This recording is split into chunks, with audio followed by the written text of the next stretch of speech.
सद्गति। मतलब इस शब्द को सुनते ही ना मन में एक बहुत ही शांत और पवित्र सी छवि बनती है। बिल्कुल। एक आध्यात्मिक सुकून सा महसूस होता है। हाँ, क्योंकि इसका आम मतलब यही होता है कि मृत्यु के बाद आत्मा को मोक्ष मिल गया या कोई बहुत अच्छी गति प्राप्त हो गई। मतलब जीवन के आखिरी पड़ाव पर एक तरह की सांत्वना। सही बात है।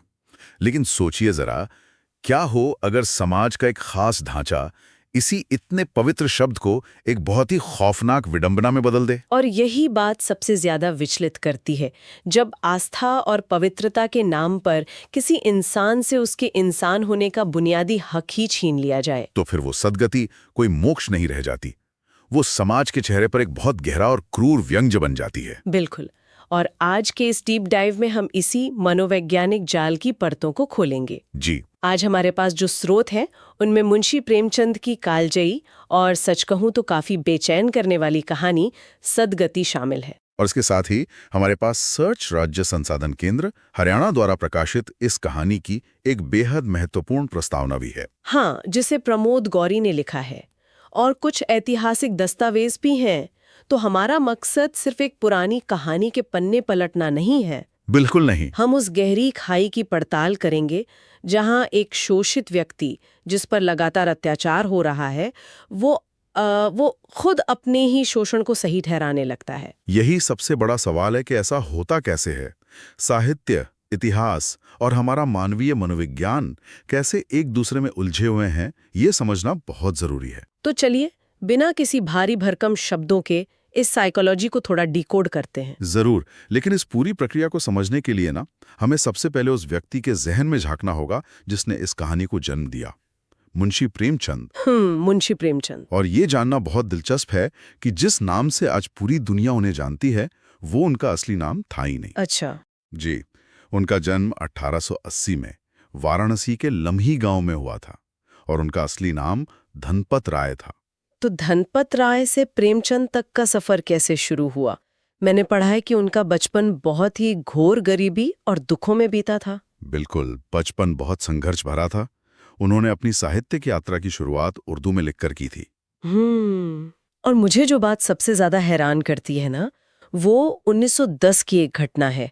उनकी एक किताब छपी थी, सोजे वतन। अरे हाँ, सोजे वतन। वो कोई साधारण कहानी संग्रह नहीं था। उसमें कुछ अलग था क्या? उसमें आजादी और देशभक्ति की ऐसी आग थी कि ब्रिटिश सरकार पूरी तरह से हिल गई थी।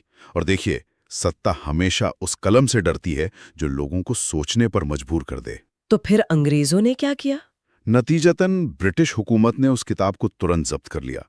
इतिहास के पन्ने बताते हैं कि हमीरपुर के कलेक्टर ने मुंशी जी को तलब किया। बाप रे। और उनके सामने ही, सोचिए उनकी बिल्कुल सामने, उस किताब की 600 प्रतियां आग के हवाले कर दी। मतलब एक लेखक की आंखों के सामने उसकी सालों की मेहनत जला दी गई। हाँ, और उन्हें साफ चेतावनी दी गई कि अगर उन्होंने आगे से ऐसा कुछ भी लिखा तो उन्हें सीधा जेल में डाल दिया जाएगा। चलिए इसे थोड़ा डिकोड करते हैं। कोई और आम इंसान होता तो शायद डर कर लिखना ही छोड़ देता। बिल्कुल, डर स्वाभाविक है। लेकिन उन्होंने जो किया वो कमाल है। मतलब कल्पना करें एक अंडरकवर एजेंट की जो सिस्टम से लड़ने के लिए अपनी पहचान ही बदल लेता है। सही रूपक है ये। ठीक वैसे ही सिस्टम को चकमा देने के लिए उन्होंने नवाब राय का नाम छोड़ा और प्रेमचंद बन गए। एक नया नाम, लेकिन कलम पहले से भी ज्यादा पैनी हो गई। ये अंडरकवर एजेंट वाला एंगल यहाँ बहुत सटीक बैठता है, क्योंकि उन्होंने सिर्फ नाम नहीं बदला, उन्होंने अपने प्रतिरोध का, अपने विरोध का तरीका बदल लिया। और प्रस्तावना में भी इस बात का जिक्र है ना? हाँ, प्रमोद गौरी ने जो प्रस्तावना लिखी है उसमें बहुत स्पष्ट रूप से बताया गया है कि प्रेमचंद आजादी के आंदोलन के सिर्फ एक मूक दर्शक नहीं थे, वे उसके एक सक्रिय सिपाही थे। बिल्कुल। 1920 में जब महात्मा गांधी ने असहयोग आंदोलन का आह्वान किया तो प्रेमचंद ने अपनी पक्की सरकारी नौकरी तक छोड़ दी। सिर्फ आंदोलन के लिए? जी हाँ, और अपना पूरा जीवन स्वाधीनता की दिशा में लगा दिया। और यहीं पर उनका असली दर्शन सामने आता है। वो दर्शन क्या था? उनका मानना था कि केवल ब्रिटिश राज से राजनीतिक आजादी पा लेना काफी नहीं है। मतलब समाज के अंदर की जो बुराइयां हैं उनका क्या? वही तो, अगर अंग्रेज चले भी गए लेकिन समाज के भीतर फैले अन्यायपूर्ण ढांचे जैसे कि जातिवाद, छुआछूत या जमींदारी प्रथा, अगर ये सब वैसे ही रहे तो वो आजादी अधूरी होगी। ये तो बहुत गहरी बात है। जब तक समाज अपनी खुद की समीक्षा नहीं करेगा, सच्ची आजादी मिल ही नहीं सकती। बिल्कुल। इसलिए साहित्य के हलकों में उन्हें अक्सर हिंदुस्तान का मैक्सिम गोर्की कहा जाता है। मैक्सिम गोर्की, क्योंकि गोर्की ने भी शोषित वर्ग के बारे में लिखा था। एकदम सही। गोर्की की तरह ही प्रेमचंद ने समाज की सबसे निचले, शोषित और हाशिए पर खड़े तबके की पीड़ा को अपनी कहानियों का केंद्र बनाया। और इसी विद्रोही सोच से, इसी आग से जन्म होता है उस दुनिया का जो उन्होंने सदगति में रची है। जी, अब हम उस कहानी में प्रवेश करते हैं। कहानी की शुरुआत में हमारी मुलाकात दो मुख्य किरदारों से होती है। एक है दुखी चमार और दूसरे हैं पंडित घासीराम। दुखी अपनी बेटी की सगाई के लिए पंडित जी से एक सायत सगुन निकलवाना चाहता है, मतलब एक शुभ मुहूर्त। और कहानी की शुरुआत ही हमें उस समाज की दमघोटू व्यवस्था से सीधे टकरा देती है। वो कैसे? आप दुखी और उसकी पत्नी झुरिया के बीच की बातचीत देखिए। वो सिर्फ एक पति पत्नी का संवाद नहीं है, वो एक पूरे शोषित वर्ग के गहरे डर का घोषणा पत्र है। वे इस बात को लेकर बेहद डरे हुए और सतर्क हैं कि जब पंडित जी उनके घर आएंगे तो वे बैठेंगे कहाँ। हाँ, यहाँ एक बहुत दिलचस्प हो जाती है। मुझे यहाँ बड़ी उलझन होती है।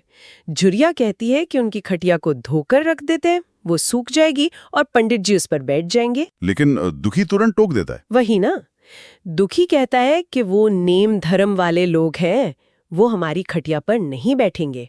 और फिर वो महुए के पत्ते तोड़कर एक पत्तल बनाने का फैसला करता है, क्योंकि उसे लगता है कि पत्तल ज्यादा पवित्र होती है। बिल्कुल। ये केवल बैठने की जगह का चुनाव नहीं है, ये दिखाता है कि कैसे पवित्रता और अपवित्रता के नियम समाज के सबसे निचले पायदान पर खड़े व्यक्ति के अवचेतन में, उसके दिमाग में कितने गहरे तक रच बस गए हैं। और दुखी को ये पूरा यकीन है कि उसकी छुई हुई हर चीज अपवित्र है। 100%। और खाने पीने के सामान की बात तो और भी हैरान करने वाली है। वो सीधा वाला प्रसंग। हाँ, जिसे सीधा कहा जाता है, यानी कच्चा राशन। दुखी तय करता है कि वो गांव के गोंड की दुकान से आटा, दाल, घी, हल्दी और 4 पैसे सीधे के तौर पर देगा। लेकिन उसमें भी एक शर्त है। शर्त यह है कि वो खुद या उसकी पत्नी उस सामान को हाथ भी नहीं लगा सकते। मतलब वो खुद खरीद रहा है लेकिन छू नहीं सकता। बिल्कुल। वो गोंड की लड़की की मिन्नतें करके उसे पंडित जी के घर भिजवाने की योजना बनाता है, ताकि पंडित जी का धर्म भ्रष्ट न हो जाए, ताकि छुआछूत का कोई आरोप ना लगे। ये विवरण सच में बहुत कुछ सोचने पर मजबूर करते हैं। इन सब के पीछे का मनोविज्ञान बहुत गहरा है। दुखी उस व्यवस्था के नियमों का बहुत सख्ती से पालन कर रहा है, जो व्यवस्था उसे इंसान ही नहीं मानती। और जब दुखी पंडित जी के घर पहुंचता है तो पंडित जी का जो हुलिया है वो भी तो देखिए। हाँ, वो भांग छानकर, चंदन की गोल गोल मुद्रिकाएं बनाकर और ठाकुर जी की पूजा करके बाहर निकलते हैं। और दुखी उन्हें देखते ही साष्टांग दंडवत करता है। उसे लगता है कि सामने कोई आम इंसान नहीं बल्कि कोई तेजस्वी मूर्ति खड़ी है। बिल्कुल। लेकिन क्या ये अजीब नहीं है? मतलब मुझे यही बात सबसे ज्यादा खटकती है। क्या बात? देखिए, दुखी खुद समाज के सबसे निचले पायदान पर खड़ा है। हर दिन उसे इसी व्यवस्था की मार सहनी पड़ती है। फिर भी वो खुद उस पवित्रता को बनाए रखने के लिए सबसे ज्यादा मेहनत क्यों कर रहा है जो उसे ही अछूत मानती है? वो उस नियम को टूटने से क्यों बचा रहा है जो उसी के खिलाफ बना है? और यहीं पर इस कहानी की सबसे बड़ी कामयाबी और सबसे भयानक विडंबना छुपी है। इसे अगर हम अकादमिक भाषा में कहें तो ये हेजेमनी या वर्चस्व का सिद्धांत है। हेजेमनी? इसे थोड़ा आसान शब्दों में समझाएंगे? जरूर। देखिए, सत्ता सिर्फ डंडे या ताकत के जोर पे नहीं चलती। असली सत्ता वो है जो शोषित के दिमाग पर इस कदर कब्जा कर ले कि शोषित खुद ये मान बैठे कि उसका शोषण जायज है। ओह। दुखी का मन अत्याचारी के प्रति पूरी तरह से विभाजित है। ये सिर्फ शारीरिक गुलामी नहीं है, ये मानसिक गुलामी है। पूरी तरह से मानसिक गुलामी। मतलब सत्ता ने धर्म और परंपरा का ऐसा आवरण ओढ़ लिया है कि शोषित को अपनी बेड़ियां ही गहने लगने लगती हैं। वो उन्हें सजाकर रखना चाहता है। आपने बिल्कुल सही कहा। जब शोषित खुद ये मान ले कि वो इसी लायक है, या ये उसके पिछले जन्मों का पाप है, या भगवान ने यही नियम बनाया तो है, अत्याचारी का काम तो बहुत आसान हो गया ना? बिल्कुल आसान हो जाता है। उसे फिर हथियारों की जरूरत ही नहीं पड़ती। परंपरा के नियम ही बेड़ियों का काम करते हैं और शोषित खुद उन बेड़ियों पर रोज पॉलिश करता है। और ये बेड़ियां असल जिंदगी में कितनी क्रूर हो सकती हैं, ये हमें कहानी के अगले हिस्से में बहुत साफ झलकता है। हाँ, वो लकड़ी चीरने वाला प्रसंग। दुखी सुबह से भूखा है। वो पंडित जी के पास सिर्फ अपनी बेटी की सगाई का मुहूर्त पूछने गया था। लेकिन पंडित जी क्या करते हैं? बिना उसकी हालत देखे उसे अपने घर के सामने पड़ी एक बहुत बड़ी, मोटी और गांठ वाली लकड़ी चीरने का काम सौंप देते हैं। वो भी एक भूखे और कमजोर इंसान को। एक भूखे इंसान के लिए वैसी लकड़ी फाड़ना पत्थर से सिर टकराने जैसा था। वो अपनी पूरी ताकत लगाता है, पसीने से नहा जाता है, लेकिन कुल्हाड़ी का एक निशान तक उस लकड़ी पर नहीं पड़ता। वो लकड़ी यहाँ एक तरह से उस कठोर और संवेदनहीन सामाजिक व्यवस्था का प्रतीक बन जाती है। बिल्कुल सही पकड़ा आपने। एक ऐसा ढांचा जिसे दुखी जैसा इंसान अपनी पूरी ताकत लगाकर भी नहीं तोड़ सकता। और फिर थक कर हाँफते हुए जब वो थोड़ा आराम करने और चिलम पीने के लिए आग मांगने पंडित जी के घर के अंदर चला जाता है, तब कहानी में वो होता है जो इस व्यवस्था की क्रूरता की चरम सीमा है। वो दृश्य सच में रोंगटे खड़े कर देने वाला है।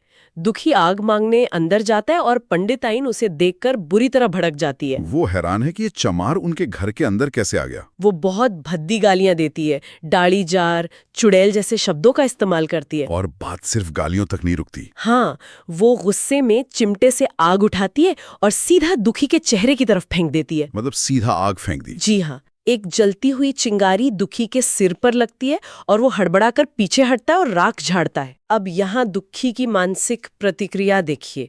कोई भी आम इंसान जिसके चेहरे पर कोई आग फेंक दे, वो क्या करेगा? वो तुरंत पलटकर जवाब देगा या कम से कम गुस्से में वहां से चला तो जाएगा ही। बिल्कुल। लेकिन दुखी क्या करता है? वही तो इस मानसिकता की गहराई दिखाता है। दुखी सोचता है कि ये एक पवित्र ब्राह्मण के घर को अपवित्र करने का फल है। भगवान ने कितनी जल्दी फल दे दिया। वो आग फेंकने वाली पंडिताइन को दोष बिल्कुल नहीं दे रहा। नहीं, वो खुद को ही दोषी मान रहा है। यहाँ मुझे मनोविज्ञान के स्टॉकहोम सिंड्रोम की याद आती है। Stockholm syndrome? हाँ, अक्सर देखा जाता है कि जब किसी को बंधक बनाया जाता है तो वो अपने ही अपहरणकर्ता या जेलर से सहानुभूति रखने लगता है, उनके अत्याचारों को सही ठहराने लगता है। ये बहुत सटीक एनालॉजी है। दुखी की हालत बिल्कुल उसी कैदी की तरह है जो खुद अपनी बेड़ियों की हिफाजत कर रहा है। वो इतनी गहरी चोट खाने के बाद भी अपने अत्याचारी को ही सही मान रहा है। स्टॉकहोम सिंड्रोम का एक बहुत ही परफेक्ट सामाजिक उदाहरण है। और इसकी जड़ें इसी सत्ता और धर्म के गठजोड़ में है। गोंड वाला प्रसंग भी तो है इसी में। हाँ, अब वो देखिए, गोंड आकर दुखी को उकसाता है कि वो पंडित के यहाँ बिना पैसे के बेगार क्यों कर रहा है, मुफ्त में इतनी भारी लकड़ी क्यों फाड़ रहा है। तो दुखी क्या कहता है? दुखी गोंड पर ही भड़क जाता है। वो कहता है कि ब्राह्मण की बात और है, उनके रुपए कोई नहीं मार सकता। बाप रे, दुखी शोषक का ही बचाव कर रहा है। बिल्कुल। और दूसरी तरफ आप शोषक की मानसिकता देखिए, पंडित और पंडिताइन की। हाँ, जब पंडिताइन को थोड़ा सा बस रत्ती भर तरस आता है और वो पूछती है कि क्या उस चमार को कुछ खाने को दे दिया जाए, तो पंडित जी का जो जवाब है वो जवाब तो पूरी व्यवस्था का असली चेहरा नंगा कर देता है। एकदम। वे कहते हैं कि चमारों का पेट कम में नहीं भरता, इसलिए आटे में भूसी चोकर मिलाकर 2 ठो मोटी लिट्टी बना दो। भूसी चोकर? यानी अनाज का वो हिस्सा जो इंसान खाते ही नहीं है, जो जानवरों को चारे के रूप में खिलाया जाता है। यही इस पूरी कहानी का सबसे क्रूर मनोवैज्ञानिक पहलू है। वे दुखी को इंसान की श्रेणी में रखते ही नहीं हैं। और जब समाज का एक वर्ग दूसरे वर्ग को इंसान मानना ही छोड़ देता है ना, तो उसके प्रति की गई कोई भी क्रूरता उन्हें पाप या अपराध नहीं लगती। सदियों से चले आ रहे ये नियम शोषित को तो अपनी पीड़ा स्वीकार करने पर मजबूर करते ही हैं। साथ ही शोषक को भी इस बात का पूरा विश्वास दिला देते हैं कि वो जो कर रहा है वो पूरी तरह से जायज है, वो धर्म सम्मत है। पंडित जी को सच में लगता है कि वे दुखी पर उपकार कर रहे हैं। और यही अंधविश्वास, यही अमानवीयता कहानी को उसके सबसे खौफनाक और दुखद अंत की ओर ले जाती है। जी, जब दुखी फिर से उस लकड़ी को फाड़ने में जुट जाता है। वो सुबह से भूखा है, प्यासा है, बुरी तरह थका हुआ है और उसके सिर पर आग से जलने का घाव अलग है। और अचानक जैसे उसमें कोई उन्मादी, कोई गुप्त शक्ति आ जाती है, वो अंधाधुन कुल्हाड़ी चलाने लगता है और आखिरकार लकड़ी फट जाती है। लेकिन उसी लकड़ी के फटने के साथ दुखी के जीवन की डोर भी टूट जाती है। वो चक्कर खाकर गिरता है और वहीं दम तोड़ देता है। एक शोषित शरीर जिससे उसकी क्षमता से 100 गुना ज्यादा काम लिया गया, अंततः हार मान लेता है। और जैसे ही दुखी की मौत होती है, समाज का जो पाखंड है वो पूरी तरह से बेनकाब हो जाता है। क्योंकि अब सबसे बड़ा और व्यावहारिक सवाल ये खड़ा हो जाता है कि लाश को वहां से हटाएगा कौन। लाश एक ब्राह्मण के दरवाजे पर पड़ी है, चमारों की बस्ती से कोई भी नहीं आता। क्योंकि गोंड ने जाके सबको डरा दिया था कि पुलिस की तहकीकात होगी, जो भी वहां जाएगा वो फंसेगा। ये पुलिस का खौफ भी तो उसी व्यवस्था का हिस्सा है जो उन्हें डरा कर रखती है। बिल्कुल। तो लाश वहीं कुएं के पास पड़ी रहती है और ब्राह्मण परिवार के लिए ये एक बहुत बड़ा संकट बन जाता है। लोग कुएं से पानी भरने नहीं जा पाते, रात होने लगती है और लाश से दुर्गंध फैलने लगती है। पंडिताइन झल्ला कर कहती हैं कि इन डाइनों ने तो खोपड़ी चाट डाली, और पंडित जी कहते हैं कि भ्रष्ट हैं सब। लेकिन वे खुद उस लाश को छूने को तैयार नहीं है, क्योंकि एक चमार की लाश को छूने से उनका पवित्र धर्म भ्रष्ट हो जाएगा। तो फिर आखिर में समस्या का क्या समाधान निकाला जाता है? कहानी का ये हिस्सा मुझे व्यक्तिगत रूप से सबसे ज्यादा परेशान करता है। जी, पंडित जी भोर के अंधेरे में एक रस्सी का फंदा बनाते हैं और वे उस फंदे को दूर से ही दुखी के पैर में फंसाते हैं। और एक मरे हुए जानवर की तरह लाश को घसीटते हुए गांव के बाहर खेतों में फेंक आते हैं। एक इंसान के जीवन का, उसके जिंदगी भर की मेहनत का ये अंत होता है। और इसके तुरंत बाद का दृश्य देखिए, वो इस पूरी त्रासदी पर एक बहुत बड़ा तमाचा है। वो जब पंडित जी लौटकर आते हैं, हाँ, लाश को घसीटकर फेंकने के बाद पंडित जी लौटकर तुरंत स्नान करते हैं, दुर्गा पाठ पढ़ते हैं और पूरे घर में गंगा जल छिड़कते हैं। ये दृश्य कितने प्रतीकों से भरा हुआ है।